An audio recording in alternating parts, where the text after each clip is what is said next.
have to honestly say that everything is worth it.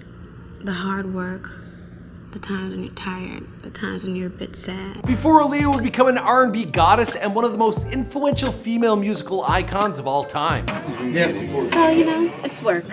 It's what you gotta do, so I really can't complain. Before Aaliyah would create music that would impact some of today's generation of biggest stars, including Drake, Adele, and Rihanna. Before Aaliyah would be taken from us far too soon, losing her life in a plane crash in August of 2001. The R&B star lived here at the Century, Central Park West and 63rd. She was on a small plane heading to Florida from the Bahamas, where she was shooting a music video. Now, I grew up with Aaliyah, and when she was at the peak of her success, well, I was still in high school. Now, her fame and her impact on a generation, it was undeniable, and she still gets huge love from hip-hop greats like Drake. Aaliyah has had probably the most impact on my career. Now, he actually credits her with his decision to start singing on tracks. Now, for this video, I'm actually gonna take a back seat and give you our boy Clyde, because much like Drake, well, he's a massive Aaliyah fan. So Clyde, take it away, and I'll see you guys at the end of this video.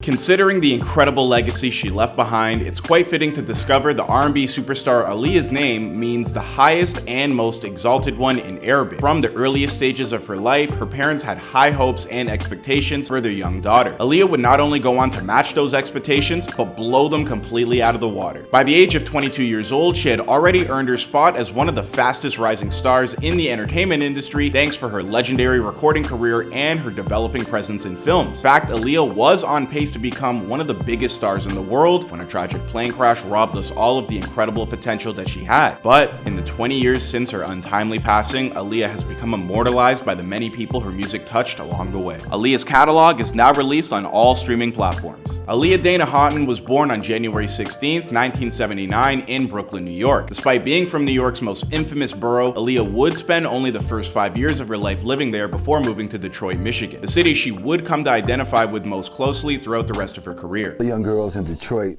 they want to emulate, they want to be like Aaliyah.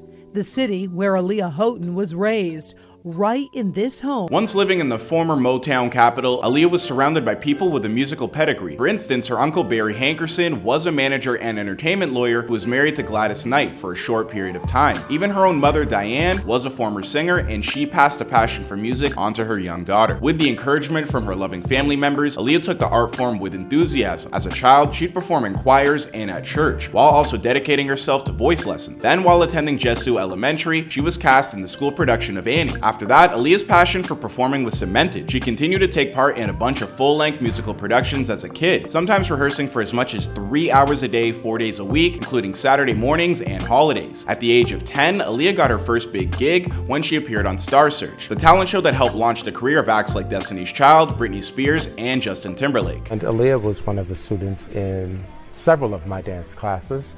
A lot of the movements you see in her videos are things that I taught her, and I'm proud to say that. Though she didn't win the competition, the gig would lead to further opportunities, including performing in Las Vegas for 5 straight nights alongside Gladys Knight at only 11 years old. She truly was a legend in the making. To be 11 years old performing with Gladys Knight, amazing. By the following year, Aaliyah had found herself signed to both Jive Records and her Uncle Barry's Black Ground Records imprint. Soon after, Aaliyah would begin attending the Detroit Performing Arts High School. Now, for those of you who might think that she couldn't possibly take her education seriously, with everything else going on in her busy life, think again. With the support of her parents and teachers, Aaliyah came up with a strictly regimented system of getting her schoolwork completed while still being able to take care of her other extracurricular responsibilities. By the time of her graduation, she left school with a 4.0 GPA. But that's getting a tiny bit ahead of ourselves. Before Aaliyah ever would graduate, she would release her first studio album, 1994's Age Ain't Nothing But a Number. At only 14 years old, her first single, Back and Forth, would go on to earn a spot in the top 5 on the Billboard Hot 100, as well as the top spot on the R&B song charts. 2 years after the release of her first album, Aaliyah had moved on from Jive Records to partner with Atlantic, where she worked with Missy Elliott and Timbaland on her sophomore album, 1 in a Million. Still, only 16 years old, Aaliyah had yet another massive hit on her hands when If Your Girl Only Knew went double platinum. By the time she was ready to leave high school behind and engulf herself in the business of making music full-time, Aaliyah was finding massive success with her songs appearing on soundtracks to different films. For instance, her single, Are You That Somebody from Dr. Dolittle Hospital became an infectious dance hit, while her track Journey to the Past from the animated film Anastasia would earn an Academy Award nomination. Had it not been for a little movie by the name of Titanic and a French-Canadian woman with windpipes of steel, Aaliyah probably would have taken home the gold statue that night. All of this experience in the world of Hollywood helped make Aaliyah's next steps all the more fluid. In 2000, she teamed up with action star Jet Li to star in her very first motion picture, Romeo Must Die. Now you're giving me some B-boy flavor,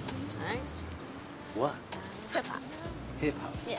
The film would become a box office hit, and Aaliyah's tie-in single, Try Again, sold like crazy. In fact, the entire Romeo Must Die album spent weeks atop the Billboard soundtrack charts, and you can bet that Aaliyah's influence as executive producer on the project had a whole lot to do with that. By July of 2001, Aaliyah would release her third and ultimately final self-titled studio album. Premiering at the same time as Alicia Keys' herald's first album, Songs in a Mirror, Aaliyah's own album debuted at the #2 spot. In all honesty, Aaliyah was more than likely alright with coming in second to such a talented teenager, having been one herself all not that long ago. Besides, it's not like she didn't have a lot else on her plate to keep her busy, because after the success of her first film, in 2001 she was cast for the title role of Akasha in the adaptation of Anne Rice's Queen of the Damned. Aaliyah was a big fan of the Vampire Chronicles, from which the film was based on, and she dedicated herself to bringing a beloved character to life by working with both a speech instructor and a mime specialist to perfect her movement. She also helped design the look of her character to inject a little Afrofuturism into the film. You gotta appreciate that, man. In fact, when taking both Queen of the Damned and Aaliyah's 2001 music videos for We Need a Resolution into consideration, some contemporary art critics believe that Aaliyah was among the earliest African-American artists to dabble in the black speculative art movement, something that would become more of a mainstream movement in recent years with the release of Black Panther. Knowing that she was paving the way for so many to come, and in such original ways, makes what happened next to this beloved artist all the harder to re-experience. After the relatively lackluster charting performance of her single We Need a Resolution, Aaliyah was adamant that the Rock the Boat single would be the next track of hers to be released, so she and a music video crew traveled to the Bahamas to film the accompanying music video. Having finished the shoot earlier than expected, a smaller plane was chartered for their ride back. Tragically, this plane would crash at Marsh Harbor only moments after taking off, resulting in the loss of life of every single person on board, Aaliyah amongst them. The eventual investigation would drum up a whole host of reasons of what could have gone wrong with the plane, including the possibility of engine failure and being overloaded, but ultimately the reasons were secondary. The impact of losing so many people, including one of the world's most promising artists in the world, is really what mattered. It opened a lot of doors for African American women, young women. Only 22 years old, Aaliyah had already done more to shape the future of her art form and era of music than artists 3 times of her own age. After her death, she would go on to inspire countless others, including Drake, The Weeknd, Rihanna, J. Cole, and so many more. These artists picked up the torch, Aaliyah helped set ablaze, and then ran with it. When asked earlier in her life by MTV what she would like her legacy to be when she was gone, Aaliyah thought long and hard before responding. She said, "It's hard to say. I want people to look at me as a full-on entertainer and a good person." Well, if that's truly the case, then Aaliyah can rest easy, because after 5 top 10 hits on the Billboard Hot 100, as well as a string of #1 songs on the pop and R&B charts, she left behind a legacy far more accomplished than she could have ever hoped for. You know, somebody asked me the other day, what was the very first news story that you remember as a child? And I think a lot of people from my generation think of another event that happened that same year, but for me, it was definitely Aaliyah. That was the youngest I can remember thinking of a news story and seeing something on TV and it, you know, being sad and negative. So I can only feel like I speak for my generation when I speak on the influence and impact that this woman had. Crazy tragedy. I'm honored that I got to do this video. My name is Clyde Smith. Please take a few moments to leave some of your favorite Aaliyah memories down below. Continue to rest in power, Aaliyah. We still miss you every single day. As I mentioned in the intro, I was gonna pop up in the end. Just one more thing I wanted to point out. Now, if any of you guys are super Aaliyah fans, you may have seen her Lifetime movie that was produced. I'm just mentioning it because your boy Michael McCrudden,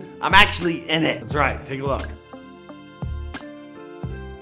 Yeah, I was the bartender, and I was a little trimmer back then. Anyway, let's give Clyde a round of applause for all his hard work. Please pay your respects for Aaliyah in the comments down below. Continue to rest in power, Aaliyah.